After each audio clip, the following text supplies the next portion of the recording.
आवाज के दुनिया के दोस्तों, नमस्कार। मैं हूं किशोर, आपका अपना दोस्त। दोस्तों, आज मैं सुनाने जा रहा हूं मेरी लिखी हुई एक मराठी कथा, अनभिज्ञ। संध्याकाळ होत आली। सूर्य समोर दिसणाऱ्या टेकडीच्या मागे गेला।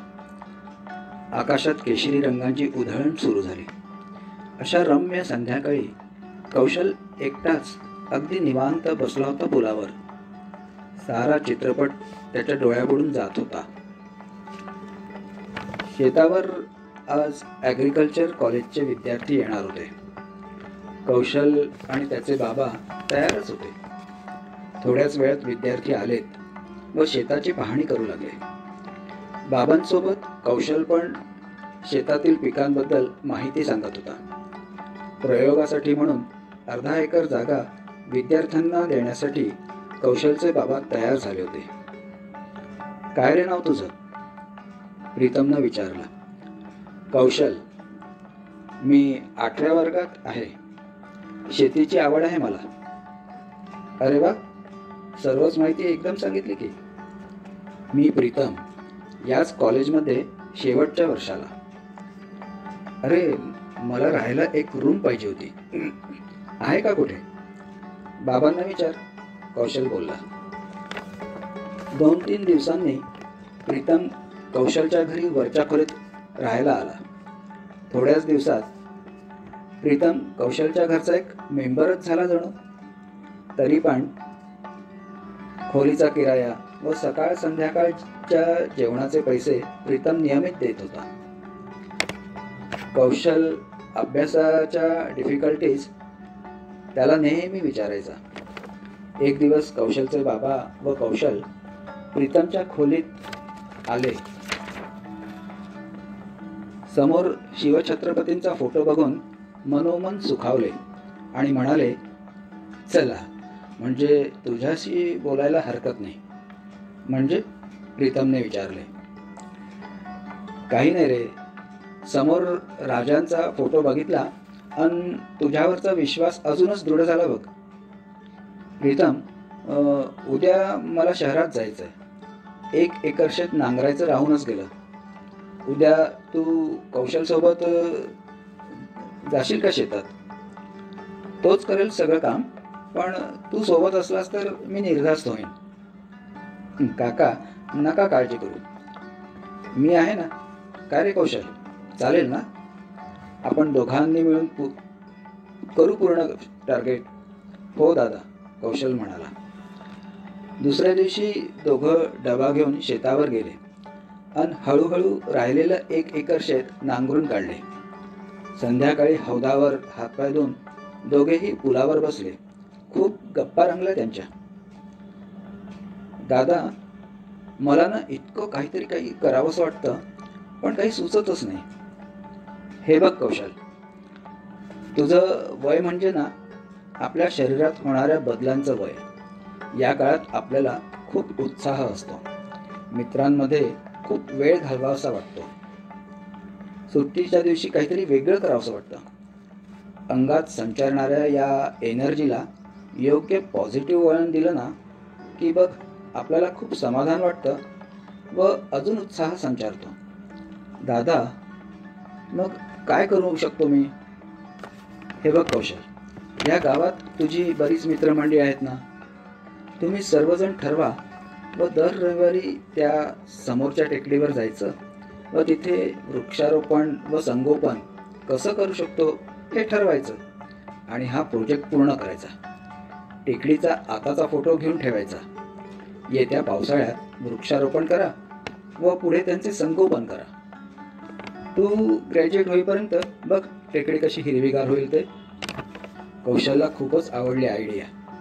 दादा किती चांगला आहे ना, असे तो मनोमन म्हणाला।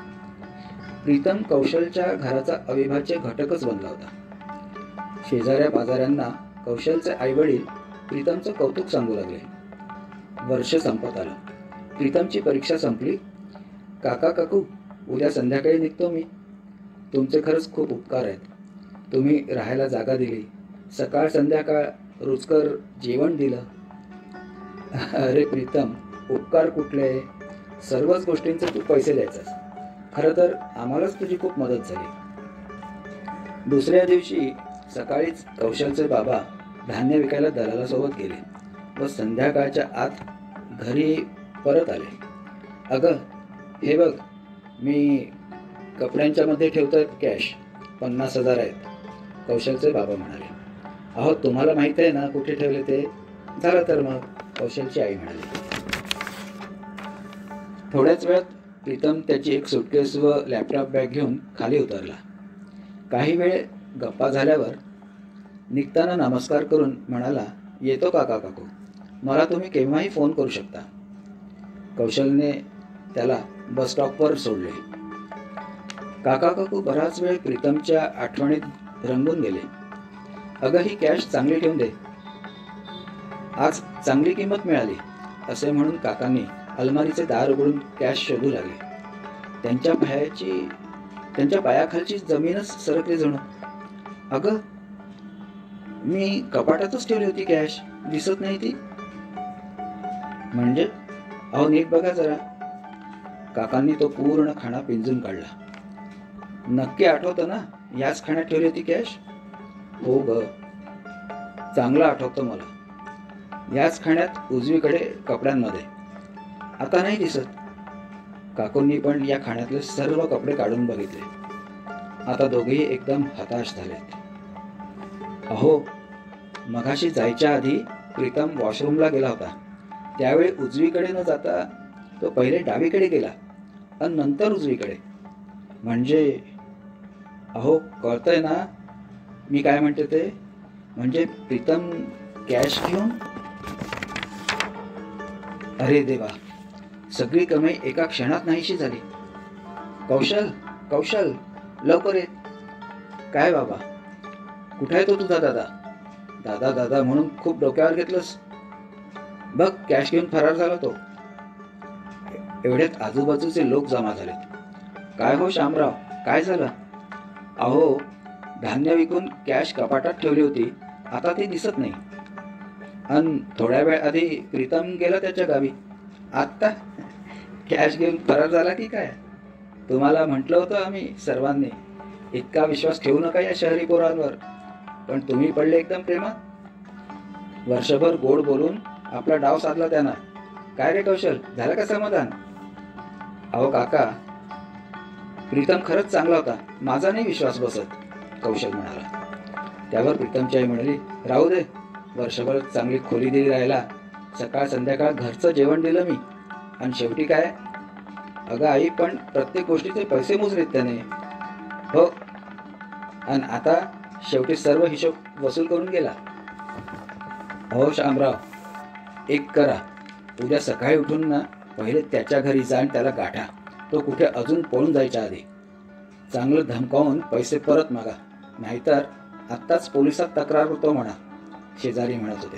हो हो, आणि तू रे कौशल, चांगला खडसावून बोल. हा हा म्हणता वस्तीत बातमी पसरली आणि चर्चांना उधाण आले. दुसऱ्या दिवशी सकाळी सर्व लवकर उठले. अहो, आंघोळ वगैरे राहू द्या, आधी त्याला पकडा घरी जाऊन. अगं हो, किती घाई करशील?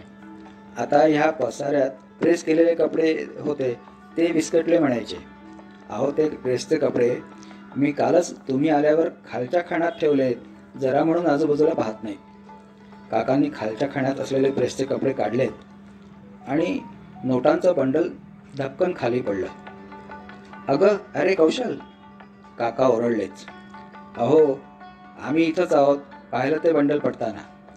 अगं, हे कपडे वरच्या खाण्यातले तू खालच्या खाण्यात ठेवले? याच कपड्यांच्या मध्ये ठेवली होती ती मी कॅश. थोड्या वेळ एकदम शांतता पसरली घरात. कौशल मनोमन खूप आनंदला. एवढ्यात त्याचं लक्ष टेबलवर ठेवलेल्या पुस्तकावर गेलं. पुरंदऱ्यांचं शिवरायांच्या चरित्राचं पुस्तक कौशलला भेट म्हणून प्रीतम ठेवून गेला हे कुणाच्याच लक्षात आलं नाही. त्याचे आई बाबा कालच्या प्रसंगातून चालले होते. किती शिव्याशाप दिले आपण प्रीतमला. त्याच्या घरी जाऊन त्याला धमकी देऊन भांडलो असतो तर? इतक्या चांगल्या पोरावर अविश्वास दाखवून एका क्षणात नातं संपलं असतं. पुलावर बसून कौशल हे सर्व आठवत होता. दादा सॉरी यार, खरंच मी माफी मागतो, कौशल मनाशीच बोलत होता. दादा, तुला गमावलं असतं आम्ही.